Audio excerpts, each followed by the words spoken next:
Is it a slapstick comedy? Is it a comedic look at tragic events? Is it a tragedy addressing foreign policies? Is it hard-hitting questions asked comedically? Dunki, to its own detriment, is all the above. And then some. Hey all, my name is Sucharita. Welcome back to my channel where we talk about movies and occasionally with people making them. Today we've got Rajkumar Hirani's Dunki now in movie theatres.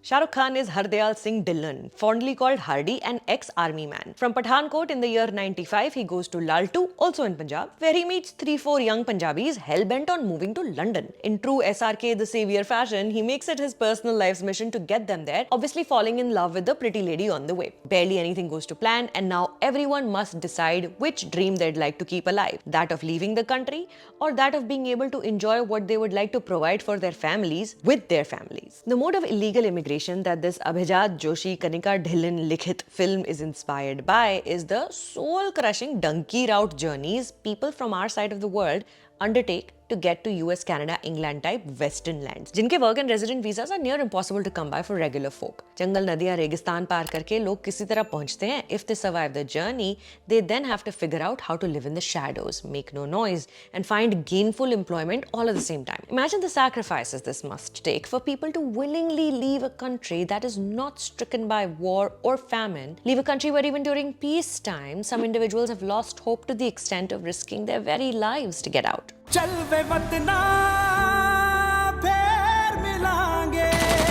Alas, Dunki's empathy towards its own subjects is not deep enough to explore what really is at stake for them. Vikram Kocher is lovely as Buggu, a simpleton who wants to leave because his father is unemployed and mother has to go to work wearing pants. Now, she doesn't seem to care or mind, but he hates the way men look at her. Anil Grover as Balli wants to leave also for his mother, who works too hard at her tailoring business. And Taapsee Pannu as Manu Randhawa also wants to leave because her family isn't doing well financially. Now, why these folks won't find better employment in Punjab or the rest of the country isn't explored very much. What are the systems keeping them away from achieving their earning potential in India? Logically, then, one is to assume that their motivations are rooted in their lack of understanding of what the journey is going to take, unaware if there even is a pot of gold at the end of the promised rainbow. So the writing doesn't seem sure of how it feels about these three people and their decision to leave. And if that is primarily to be left up to the viewer to deduce, then Dunki perhaps needed to be a deeper character study. We need to know more about what moves Manu. Taapsee Pannu plays the fiery, feisty woman who refuses to take crap from men. She plays it good enough to a fault.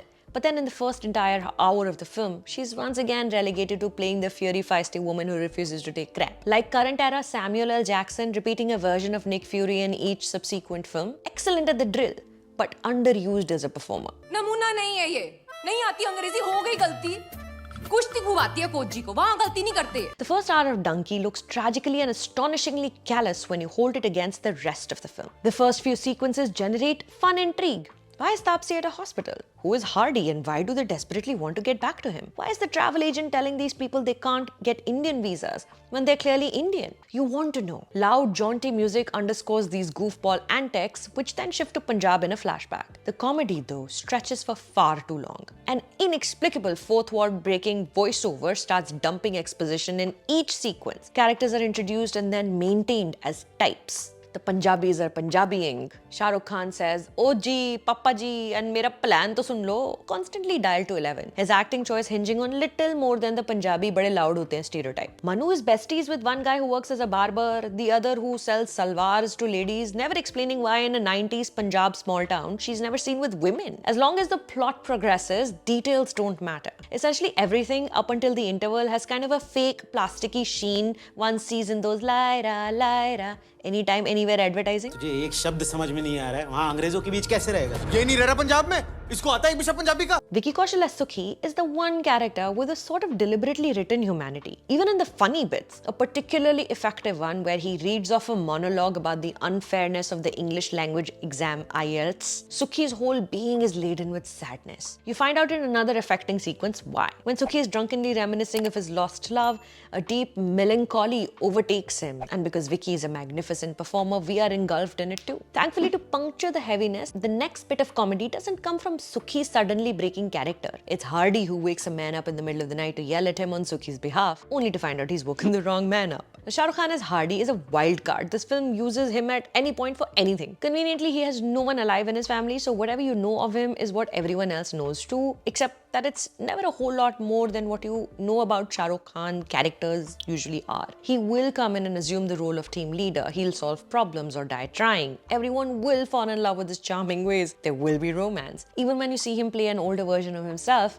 Jawan ka Captain Rathore comes to mind. The first mention of what the Dunki route is, the real external journey, arrives close to the interval point, by which time the cliches have allowed you to predict every subsequent scene without trying too hard. Mild spoiler in this next paragraph, so go ahead and mute this video. I'll give you a thumbs up when to unmute, okay? Ready? Go. In a comedic sequence, as Punjabi people get together to learn English from a Rajkumar Hirani, who again is doing the English teacher caricature Bollywood likes to present, an overweight young man needs to go to the bathroom. Now, the teacher doesn't let him leave because he can't ask for permission in proper English. This leads to what the screenplay pointedly tells you is a funny little ditty about wanting to go to the lavatory. Before the sequence is over, the man has relieved himself inside the classroom, causing everyone to go chee. Leave aside the fat phobia, this man's fate quickly becomes grim as he is straight up shot through the head in a later sequence, and an even later one of the immigrants illegally assumes his identity to be able to travel back to India without getting caught, with zero acknowledgement of any empathy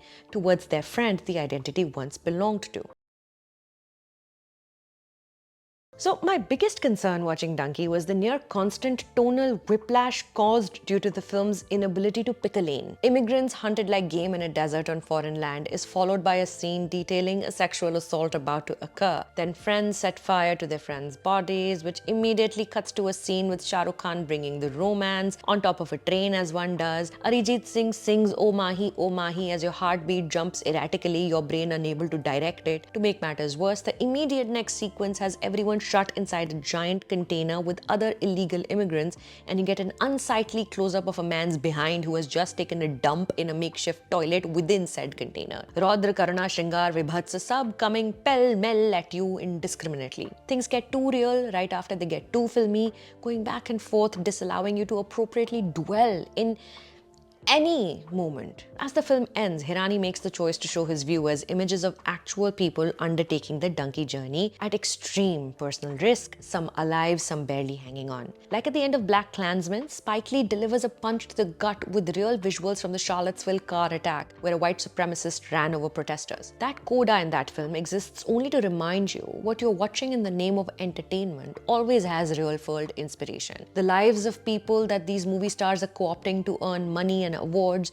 are not to be forgotten amid the comedic narrative. In that coda, reality instantly supersedes fiction, the power of cinematic storytelling displayed in a way most artistic. In Dunki, Hirani's visuals give way to one more joke about a dhobi pachad. If that isn't callous, I don't know what is. The movie is most certainly playing at a theatre near you. ये कहानी मैंने शुरू की थी, तो खत्म भी मैं ही करूँगा. So on a scale of 1 to 10, Dunki is one scene mein when we first meet Hardy, he gets off a train with mega excitement, gets shoved by a man, his mithai falling to the floor. Before he can gather it, some kid starts singing the national anthem. Hardy stops and stands upright. Another man steals his laddus and leaves, as Hardy, in a moment of nationalism, allows what is his to be taken away in front of his eyes. Herein lies the movie Dunki could have been. अब देख के बताना. जाने से पहले, if you're new here and you're only beginning to get to know me as the Tyagi girl, welcome. I go by Sucharita. Before you go, click subscribe right under this video, and thank you for stopping by.